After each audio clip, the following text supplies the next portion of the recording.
Relacionamento próximo, confiança, simplicidade. Tem olho no olho, tem aperto de mão, tem um café fresquinho.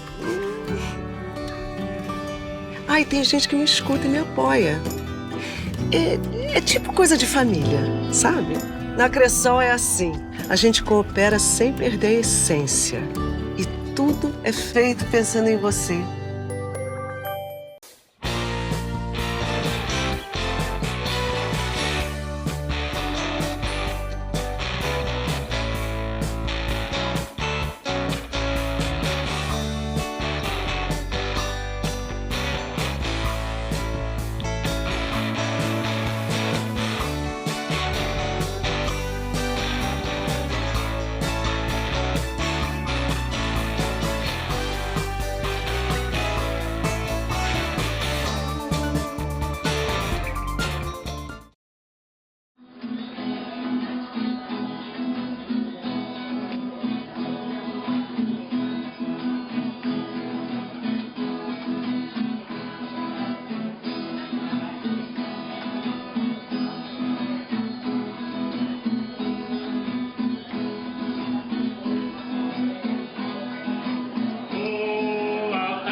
Zeca, para você o piauiense é um povo de fé? Com certeza, né? A gente, além da demonstração das festas do divino, né? Que a gente sabe que acontece, que é muito bacana aqui no Pião. Eu já fui do tempo, talvez ali atrás, que era mais pungente as danças de São Gonçalo, né? Aquelas, quase todo final de semana ou todo mês tinha uma festa em alguma comunidade que tinha essa crença, né, de São Gonçalo, que a gente acompanhou, né? Então sempre foi muito bacana, né? Isso foi um diferencial e me chamou muita atenção, né? Da fé que o pessoal tinha, né? Eu lembro assim da minha infância, né? Então a gente ia na igreja, né? Sempre a minha família frequentou, ajudou, participou. Então eu lembro indo assim com os meus pais, com a minha avó, a gente ia para a igreja e naquela igrejinha de madeira que existia. Então na minha infância eu fiz catequese naquela igrejinha e eu lembro assim, tem imagem nítida da igrejinha, porque a catequese era dentro da igrejinha. Então era o Frei Chico, o meu catequista. Então eu lembro que eram encantadoras as aulas de catequese dele, porque a gente chegava lá na igreja, sentava nos primeiros bancos ali, ele ia atrás do altar e puxava uma gaveta que tinha no altar e tirava cartazes. E daí daqueles cartazes com cenas bíblicas ele dava aula pra gente de catequese. E naquela época, assim, sem TV, com pouco material impresso e tal, então pra gente era uma coisa fascinante olhar aqueles cartazes e toda a história que ele contava e toda a explicação e tal, né? Inclusive o meu avô Francisco Delê e o seu João Alemão, que é nome de rua, inclusive, aqui de Pião, João Ferreira da Silva, né? Eles contrataram um imigrante alemão, que era amigo do João Ferreira da Silva, chamado Eugênio Bartley, para construir a primeira capela aqui do Pinhão, e que foi dedicada ao Espírito Santo, ao Divino Espírito Santo, né? E é aquela capelinha de madeira que muitos tempos, eu, por exemplo, casei naquela capelinha. No início vinham os padres de Guarapuava, mas depois veio o Frei Corbiniano, né? Foi o primeiro pároco que realmente era um padre alemão também. E eu fui sacristão muitos anos aqui do Frei Corbiniano, acompanhava ele lá para Zatarlândia, com os burros, ia lá para Santana. Eu e o Darcy Lourenço fomos sacristão juntos. A primeira festa do Divino foi o padre Corbiniano que fez. Então ele está fazendo 70 anos, né? Isso. E eu tenho 77, então foi exatamente quando eu era criança mesmo de escola, assim. As primeiras festas eram na Toca da Onça, o forro era baixo, né? Então ali, o pessoal fritando aqueles pastel, as coisas, os quitutes da festa, ele fazia uma fumaça na Toca da Onça ali. Você saía dali enfumaçado, né? Mas eram umas festas bem diferentes. O primeiro sorteio de carro que teve, que o Frei Chico colocou o Jeep dele no sorteio, né? E, então, que localizou, foi uma novidade, né? Eu lembro que ainda era uma vila, né? Era uma cidade bem pequena. E aí já houve troca, né? Dos freis que cuidavam da paróquia. E aí veio o Frei Gilberto. O Frei Gilberto veio com a missão dos franciscanos de construir uma sede para a paróquia, que fosse uma sede assim grande, uma sede bem feita, porque antes era de madeira, uma igrejinha simples e tal, né? E ele veio com essa missão.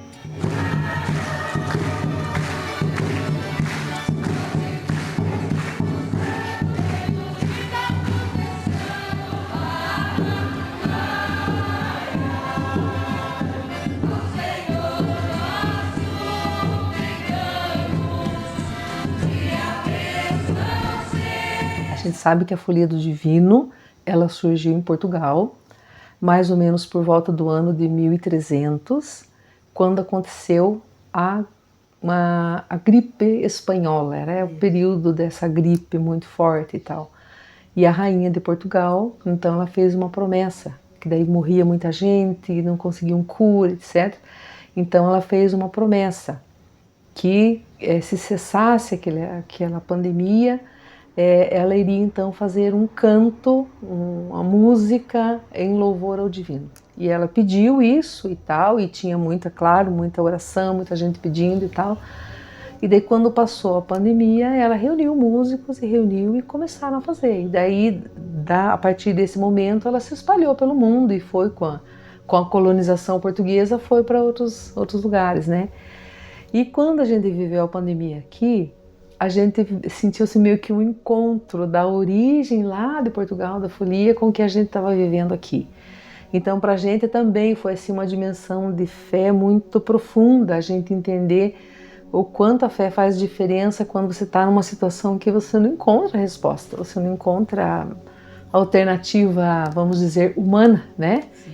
Que ali na pandemia a gente viu quanta pesquisa, quanta busca e não se resolvia, tanta gente morrendo e tanta situação acontecendo, né? Então a gente viu quanto a fé faz a diferença nessas horas, nesses momentos, né? Quando a paróquia completou 50 anos, houve assim todo mundo queria, como que vamos comemorar, é um marco importante na história, e a gente precisava fazer uma coisa legal para marcar esses 50 anos. E aí teve a ideia, assim, os grupos e tal sugeriram fazer um resgate assim, fotográfico, um resgate de objetos religiosos e fazer uma grande exposição para que todo mundo pudesse ir lá visitar durante o período dos festejos, né? E aí vamos organizar e tudo mais. Daí foi feita uma divulgação até nas celebrações, quem tinha algum objeto antigo, um objeto religioso, alguma foto mais antiga, trouxesse, seria catalogada, ficaria na exposição, depois poderia reaver e tudo mais. E aí eu lembro que foi pedido para a Secretaria de Educação organizar essa exposição e essa arrecadação de materiais e tal. E na época eu trabalhava na Secretaria de Educação e aí começaram a vir objetos. Então tinha o pessoal da igreja que arrecadava e catalogavam e tal, e começaram a vir muitas bandeiras do Divino. Então vinha o pessoal com a sua bandeirinha, trazia bandeira, imagenzinhas do Divino, assim, de madeira entalhada e tal.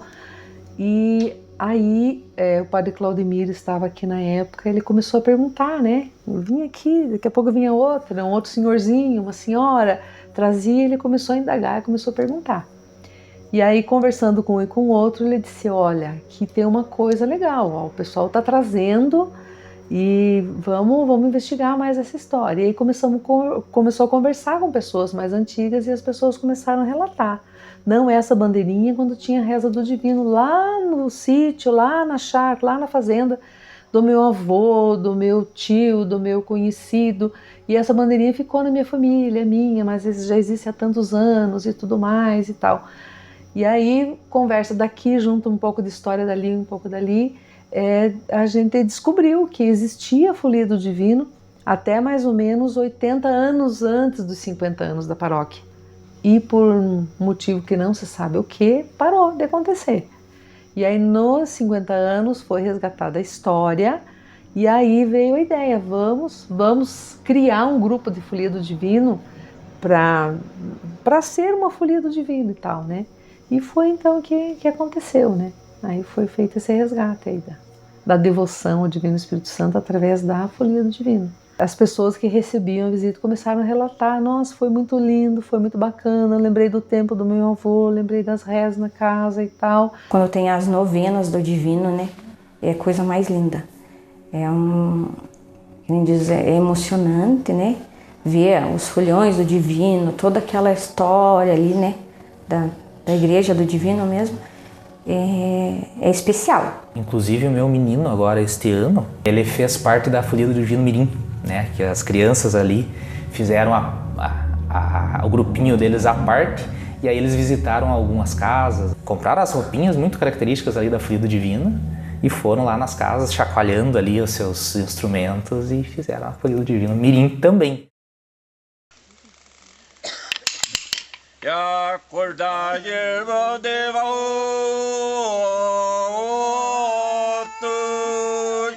se acordai, se estáis dormindo.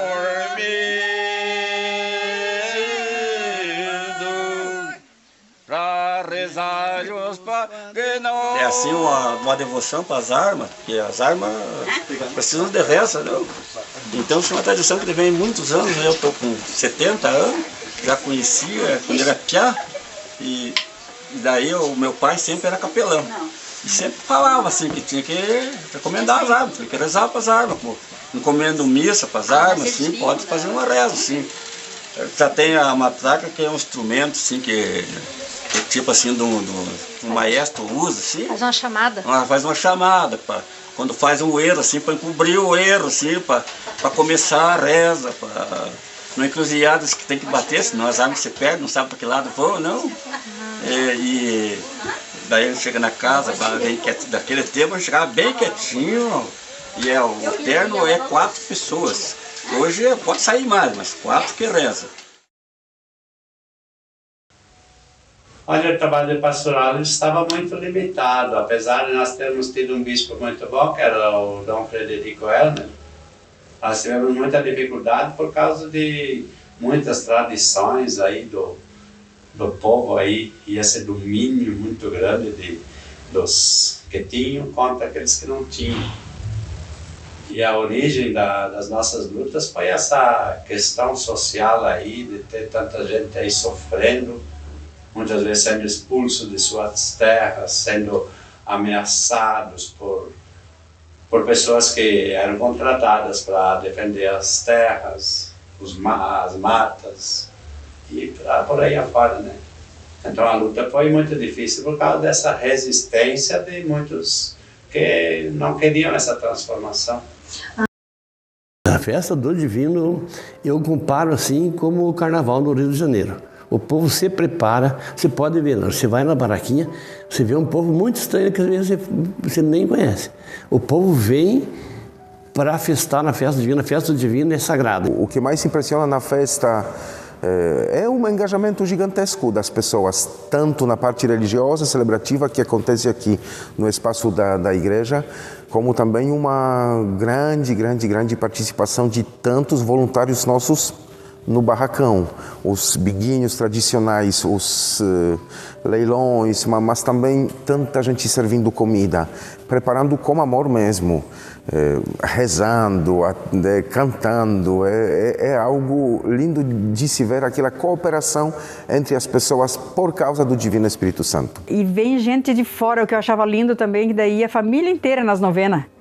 Às vezes a gente via desde a vovozinha, tudo, até os mais novos indo para a novena. Aquilo eu acho muito importante, eu acho interessante, né? É comunitário, a gente vê que a festa do Divino, mesmo na nossa cidade aqui, que é uma cidade pequena, ela tem uma proporção muito maior do que várias festas de várias localidades em cidades maiores, né? E também cabe lembrar que não é só a festa do Divino, né? Nós temos outras festas tradicionais aí das igrejas e todas elas têm gente. Você vai lá, tá cheio de gente, o povo tá comemorando. Tem outras igrejas também, né, que tem eventos marcantes, né? O pessoal da igreja luterana, por exemplo, sempre faz os almoços lá, tradicional, né, também já. Aqui na Festa do Divino, o pessoal das outras comunidades vem muito participar, ajudar. Conheço várias pessoas aí de outras religiões que trabalham um mês seguido aqui. A gente foi criado no sistema budismo. Pois é. Né? Mas as crianças todos foram batizados, né? Fez primeira comunhão, crismados, o compadre está por aí. Então, a gente participou bastante da igreja também. Então, hoje a gente acha que o budismo é uma coisa que vai sumindo porque é uma religião que tem que ter monge, né? Então, daí os católicos não. Os católicos aqui no Brasil, por exemplo, é um atrás do outro, então sempre tem. Então a gente, que nem minhas filhas assim, hoje está mais para o catolicismo, né? Mais para o católico do que budismo. Então acho que no fundo, no final vai ficar tudo católico mesmo. A Igreja Adventista, né? Ela já existe em Pinhão há 33 anos. A igreja sempre foi aqui. A igreja aqui, o templo, ele era mais pequeno, hoje já está um templo mais bem avançado. Nós estamos aqui com 33 anos já, nesse mesmo local. Tínhamos duas famílias pioneiras aqui, né? Que tinha a família Amaral, Jauri e Adelaide Amaral. E com a chegada da família Rente no município, deu início, então, aos primeiros encontros evangelísticos da Igreja Adventista, né? Foi alugado o salão do Clube São Luís para fazer as reuniões, né? Os cultos eram feitos lá, né? Então, começou com o Clube São Luís alugado. E é uma história de fé. A história desse templo aqui é uma história muito linda, né? A gente consegue ver a mão de Deus atuando em cada detalhe. Porque o dinheiro em caixa era muito pouco, mas o sonho era grande, né? E para finalizar essa obra, foram doações de todos os lugares. Os pinhoenses aqui doaram muito, né? E a gente agradece muito, desde quem doou um cimento até quem doou milheiros de tijolo, né? Então a gente vê a atuação do Espírito Santo movendo, né, os doadores para que esse templo aqui fosse construído. Primeiro fomos atrás de um lote para o prefeito, e o prefeito ajudou nós na época. Seu João Gonçalves. Isso, São Gonçalves. Daí conseguimos um lote, daí comprei um outro do lado mesmo para formar um lote maior, né? Sim. E daí construímos uma igrejinha, toda de madeira. Era 6x8, acho que, se não me engano. E daí nós fazíamos os cultos ali. Mas só que antes de ter a igreja, daí tinha os cultos das casas lá. Porque o pastor que também ajudou nós, né, a procurar o pessoal. Olha, lá tem mais um, lá tem mais um. E assim foi indo, foi ajudando. É porque vocês não se conheciam? Não conhecia todo mundo. Eu nem sabia que existia. O cara morava lá, mas não sabia se era da nossa igreja. Comecemos, nossa igrejinha velha ali, coisa nada. Daí começamos a fazer uma festa uma vez ali.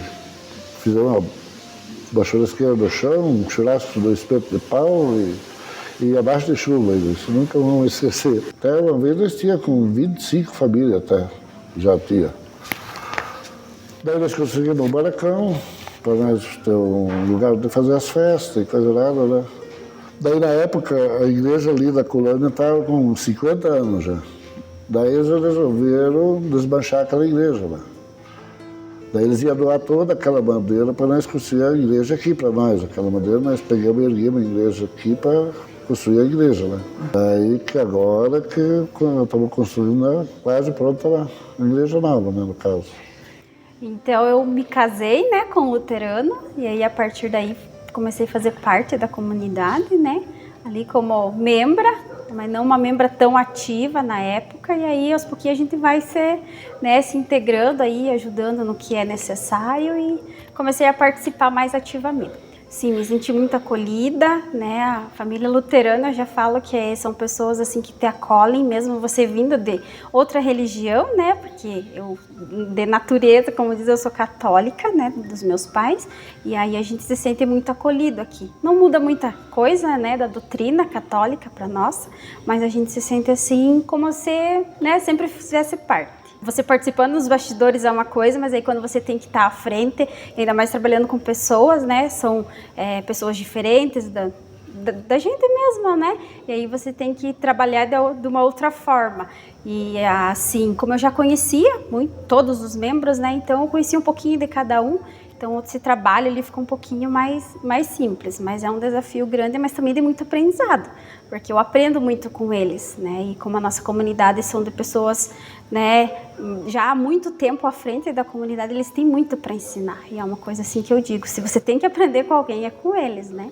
O primeiro batismo que houve, né, dia 15/11 de 62, o primeiro batismo em águas aqui na cidade do Pinhão. Então foi desse ano começou-se o crescimento da Igreja Evangélica Assembleia de Deus. A primeira igrejinha que teve, a igrejinha de madeira, até foi colocado fogo, né, que tinha muitas rejeição.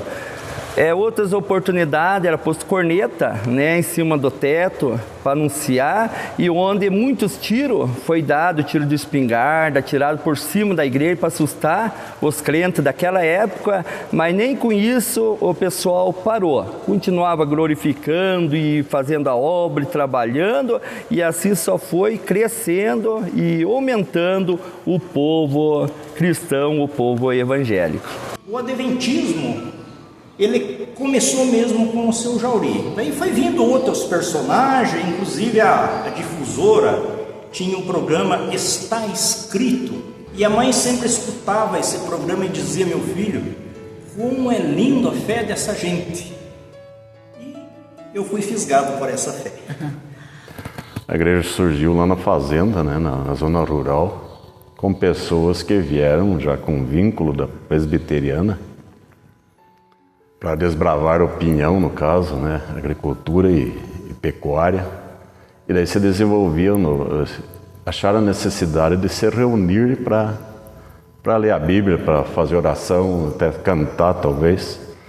E nessa época eu já era tempo de escola, então eu vinha para cá só nas férias, porque no Pinhão não tinha estudo naquela época.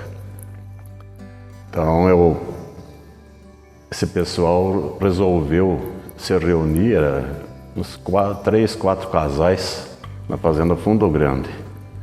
Quando alguém tinha necessidade era nas casas, alguém não podia se locomover, vamos dizer, ou estava doente, ou daí mudava a casa, né? Era sempre aos domingos de manhã. Então lá surgiu, até que dos 4 casais, tinha umas 50 pessoas que se reuniam lá. Teve a necessidade de sair das casas, construir um salão na própria fazenda. Então funcionou vários anos na fazenda, nesse salão. Até que alguém já veio para a cidade e precisou alguma coisa aqui na cidade. Que daí era em casas também, aqui na cidade, e foi assim aumentando. A igreja presbiteriana aqui do Pinhão, se for remontar assim como o Rui falou, desde o começo, né? Ela está aqui desde que a cidade praticamente passou a ser município, né? E os grupos, né? Depois ela, como igreja organizada, 30 anos ela fez esse ano. Foi em setembro de 94. Então, ser presbiteriano é você acreditar em única regra de fé e prática, a palavra de Deus, que é as Escrituras Sagradas, ou a Bíblia. Então, e depender de um Deus amoroso que te venha ao encontro. Você, como pecador, não tem assim essa ação por si só de chegar a Deus. Ele vem ao teu encontro e você assim ter ele como teu guia e direção, aquele que te fortalece. Então toda essa tradição aí, ela pinhonense, ela é voltada dentro do estado de fé, né? A fé das pessoas do Pinhão, de todos os credos, de todas as igrejas, é muito bonita, sabe? E eu espero que a modernidade que virá futuramente no Pinhão não desconfigure isso, não modifique isso, porque a fé fortalece as pessoas. Eu acredito assim que um terreiro mesmo, da forma que trabalha, os cantos, toda a diversidade que a Umbanda apresenta, esse é o primeiro, né? Ele se consagra assim como o primeiro terreiro. Mas teve outras pessoas que atendiam em suas casas, chamavam algumas entidades também, faziam trabalho de benzimentos, que não deixa de ser uma parte da Umbanda, uma parte do terreiro. Então ele foi ainda assim timidamente mais no interior, não tinha essa característica de terreiro, era mais de benzedor, alguém que faz uma garrafada.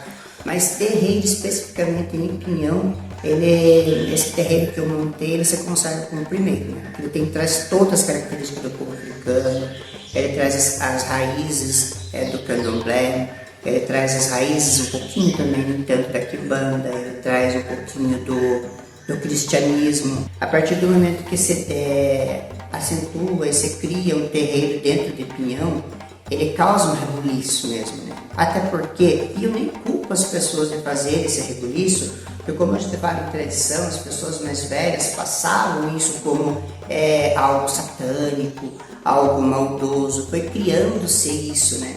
Justamente isso, e é uma coisa que eu divulgo muito dentro do terreiro para os nossos participantes, é o respeito com a outra religião. Por quê? Porque todas elas estão incluídas aqui, né? E a gente pode ver que no nosso congá, que é o altar, a gente encontra imagens do cristianismo, né? Imagens também brancas, misturadas a essa questão afro-brasileira e indígena. E tudo isso que deixa a beleza da Umbanda, essa diversidade de culturas religiosas e que você pode contemplar respeitando todas elas, sabe? Eu não esperava que a Nara me pedisse isso, né? Tipo, isso até me emociona, sabia, Nara? Porque eu acho que você fazendo isso, eu acredito que você já está mudando um pouco a ideia de que só o cristianismo pode abençoar, né? Então eu digo assim que o Pinhão é uma terra muito especial, muito abençoada, né? No brasão do Pinhão, na bandeira do Pinhão, tem o Divino Espírito Santo. Então eu sempre penso assim que o Pinhão ele está sob as asas do Divino, né? Tem até um canto da folia que diz assim que toda vez que se aconchega sobre as asas do Divino, muitas bênçãos se concede para nós os pequeninos, né? Então eu sempre tenho essa ideia assim do Pinhão, né? A cidade, o município de Pinhão está sob as asas do Divino e a gente assim tem muitas bênçãos, muitas graças. A gente tem um município aí uma terra muito fértil que produz muitos alimentos. A gente tem uma produção de muita coisa aqui, tem um povo muito criativo, um povo muito trabalhador, um povo muito respeitoso aqui em Pinhão, né? Então eu penso que os parabéns para o Pinhão é por 60 anos já, né? Muitos desafios a serem superados, muita coisa a ser melhorada, mas estamos firmes, né? Então acredito que vamos mudando, vamos melhorando aos poucos, estamos no caminho certo e o Divino nos abençoando aí. O Pinhão está de parabéns. Que Deus abençoe o Pinhão. Gostaria de dar os parabéns a todos os pinhauenses, todos os que formam esta nossa linda cidade de Pinhão. O nome da cidade diz muito a natureza, o pinheiro, a araucária. Como eu e os pinhauenses, 60 anos é um privilégio, né? Foi uma caminhada. A gente fica muito feliz de estar fazendo parte, né, dessa fase do município, com muitas conquistas ao longo desses 60 anos.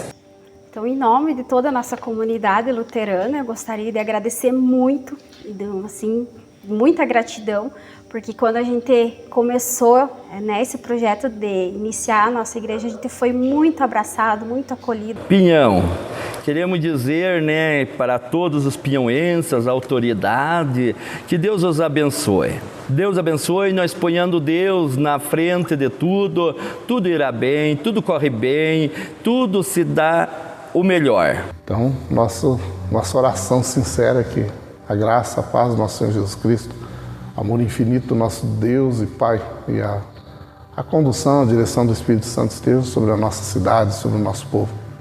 e que nós sejamos grandemente abençoados pelo Senhor em todas as coisas, né? Que Deus nos abençoe em nome de Jesus. Deus que criou o céu e a terra possa trazer a bênção, a paz.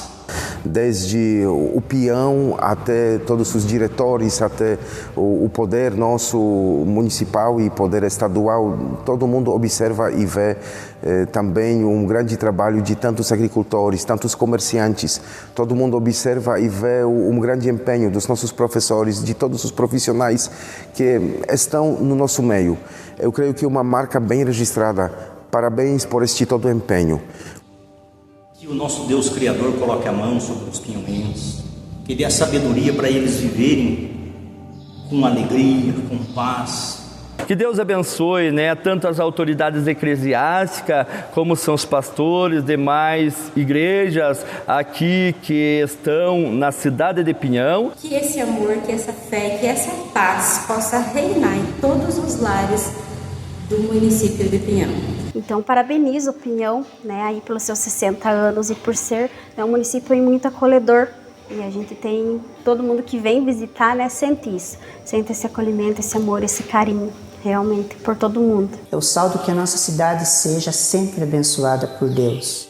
Que o Senhor Jesus, o qual nós se referimos, que a gente chama de Pai Oxalá, possa abençoar a cada um. Nós devemos de abençoar aonde nós vivemos. E eu creio que Pinhão será mais abençoado do que é.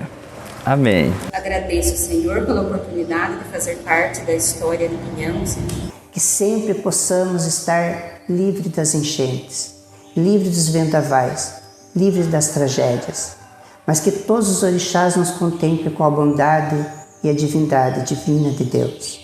A divindade maior que vem do Pai, e que essa energia toque todos os corações. O futuro da cidade depende de vocês e também, claro, da nossa confiança em Deus.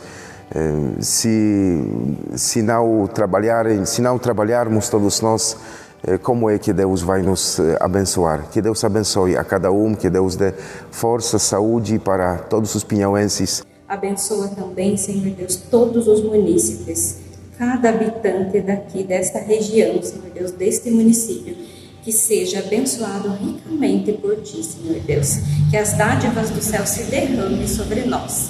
Te peço pelo doce nome de Jesus, amém. E precisamos confiar que o meu Deus é o seu Deus, independente da minha fé, da sua fé. Então, que a bênção deste Deus que nos criou esteja em todos os pinhões. Que Deus seja louvado. Que esta bênção de Deus Todo-Poderoso desça sobre todos, em nome do Pai, e do Filho e do Espírito Santo. Amém. Dessa forma, é o saldo do meu Pai Oxalá, também conhecido como Jesus. Assim seja.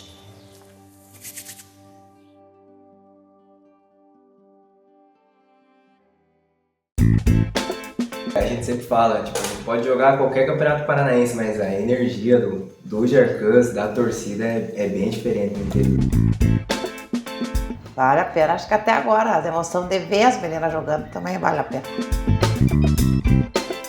A chegada do ginasião na época foi o futsal do município cresceu, né? O judô ele foca muito no preparo físico.